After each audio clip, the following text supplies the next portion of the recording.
মৃত্যুর মুখে দাঁড়িয়েও একজন মানুষ নিজের সব পুণ্য দান করে দিতে পারে? হ্যাঁ, তিনি ছিলেন কর্ণ। মহাভারতের সবচেয়ে দুঃখী, সবচেয়ে মহান এবং সবচেয়ে ভুল বোঝা যোদ্ধা। কিন্তু প্রশ্ন হলো, মৃত্যুর ঠিক আগে কেন কর্ণ নিজের সমস্ত পুণ্য দান করেছিলেন? কি ছিল এর পেছনের আসল রহস্য? আজকের গল্পটা আপনার হৃদয় কাঁপিয়ে দেবে। নমস্কার বন্ধুরা, মহাভারতে কর্ণ শুধু একজন বীর যোদ্ধা নন, তিনি ছিলেন দানের দেবতা।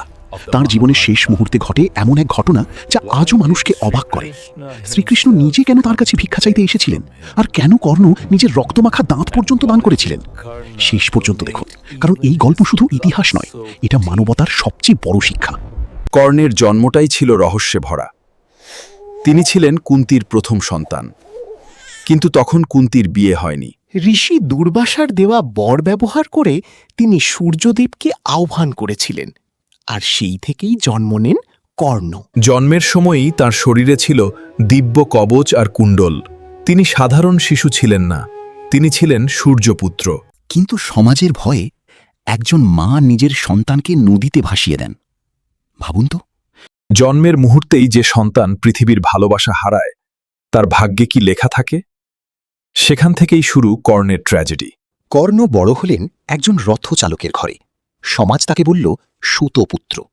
অপমান, অবহেলা, ঘৃণা সবই তিনি সহ্য করেছেন। যখন তিনি অর্জুনের মতো ধনুর্বিদ্যায় নিজের ক্ষমতা দেখাতে চাইলেন, তখন তাকে বলা হলো, তুমি রাজপুত্র নও, তোমার অধিকার নেই। এই অপমানই তার ভিতরে আগুন জ্বালিয়ে দেয়। ঠিক তখনই দুর্যোধন তার পাশে দাঁড়ায়, তাকে রাজা বানায়, সম্মান দেয়। আর কর্ণ সারা জীবন সেই ঋণ শোধ করতে দুর্যোধনের পক্ষেই দাঁড়িয়ে থাকে। এটাই ছিল তার সবচেয়ে বড় ধর্ম, বন্ধুত্বের ধর্ম। কর্ণকে বলা হতো দানবীর কর্ণ। তিনি কখনো কাউকে খালি হাতে ফেরাননি। যে যা চাইত তিনি দিয়ে দিতেন, সোনা, রাজ্য, জীবন, সব। এমনকি দেবরাজ ইন্দ্র ব্রাহ্মণের ছদ্মবেশে এসে তার কাছ থেকে দিব্য কবচ ও কুণ্ডল চেয়ে নেন। কর্ণ জানতেন এটা প্রতারণা, তিনি জানতেন এটা দিলে যুদ্ধে তার মৃত্যু নিশ্চিত। তবুও তিনি দান করেন, কারণ তার কাছে দান ছিল ধর্মের থেকেও বড়।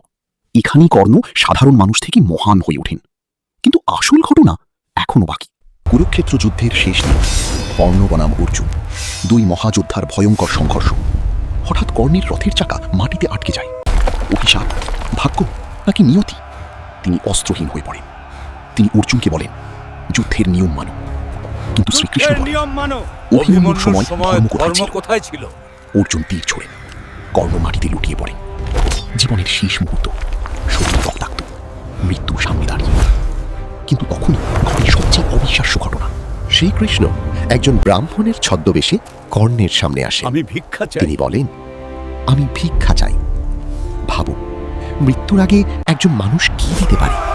কর্ণ বলেন, আমার কাছে আর কিছু নেই, তবুও আমার কাছে আপনি যা চান বলুন। তবুও আপনি যা চান ব্রাহ্মণ বলেন, তোমার জীবনের সমস্ত পুণ্য চাই। এখানেই মানুষ আর মহামানবের পার্থক্য তৈরি হয়। আর মহামানবের কর্ণ পার্থক্য এক তৈরি মুহূর্ত হয়। ভাবলেন না। নিয়ে যান। তিনি বললেন, নিয়ে যান। তিনি নিজের সব পুণ্য দান করে দিলেন, সব কিছু। কিন্তু ব্রাহ্মণ বললেন, দান তো জল দিয়ে সম্পূর্ণ হয়। কর্ণের চারপাশে জল নেই। জল দিয়ে তখন তিনি সম্পূর্ণ নিজের হয়। মুখের সোনার দাঁত পাথরে ভেঙে ফেললেন। রক্ত বের হলো। সেই রক্ত আর অশ্রু দিয়েই দান সম্পূর্ণ করলেন। ভাবুন, মৃত্যুর আগেও দান থামেনি। এমন মানুষ কতজন আছে? তখন শ্রীকৃষ্ণ নিজের আসল রূপ দেখান। তিনি বলেন, কর্ণ, তুমি সত্যই মহান। তোমার মতো দাতা এই পৃথিবীতে বিরল। তিনি আশীর্বাদ দেন পরের জন্মে তিনি নিজেই কর্ণের ঋণ শোধ করবেন।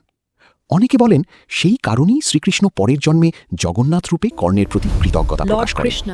কর্ণ হারলেন যুদ্ধে, কিন্তু জিতে গেলেন মানবতার ইতিহাসে। এটাই তার অমরত্ব। আর একটা প্রশ্ন, যদি কর্ণ জানতেন দুর্যোধন অন্যায়ের পথে, তাহলে কেন তিনি তার পক্ষ ছাড়েননি? কারণ কর্ণের কাছে কৃতজ্ঞতা ছিল ধর্মের থেকেও বড়। আজকের পৃথিবীতে আমরা কি এমন হতে পারি? কি বেশি মহান, অর্জুন নাকি কর্ণ? কমেন্টে অবশ্যই জানাবেন, আমি সত্যি জানতে চাই।